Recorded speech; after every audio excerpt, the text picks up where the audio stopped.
سلام به دوستان عزیزم. اینجا ملبورن، ساعت 3:52 است.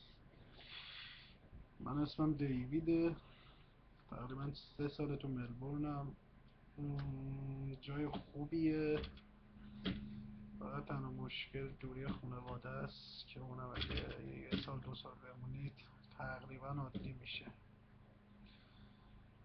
از خوبی اینجا بهتون بگم، خوبی که از لحاظ تحصیلی میتونید پیشرفت کنید، از لحاظ کاری اگه چیزی بلدید که به درد استرالیا میخوره شما میتونید پول خوبی در بیارید. و از لحاظ اینکه بخواید تو رشته هایی که تو استرالیا از لحاظ مالی و از لحاظ وجهه اجتماعی چیز بالاییه، میشه به وکالت اشاره کرد، به دندون پزشکی اشاره کرد که یکی از پردرآمدترین کارهاییه که تو استرالیا افراد میتونن انجام بدن.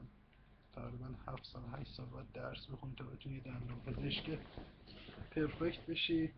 بعد تقریبا سالیانه حقوقش هم تقریبا هیچ چیزی اولوش 500-600 هزار دلاره. رشته‌های دیگه هم هست دیگه. مینیمم درآمد تو استرالیا زیر 30,000 دلار نیست. ولی یه فردی که کمک دولتی قبول میکنه، کمک دولتی میگیره، دیگه زیر 30,000 دلار درآمد ماهیانه نمیتونه براش تصور کرد. عرضم به خدمت جای خوبیه، چرا که نه، چرا بد باشه. دوست دارمش.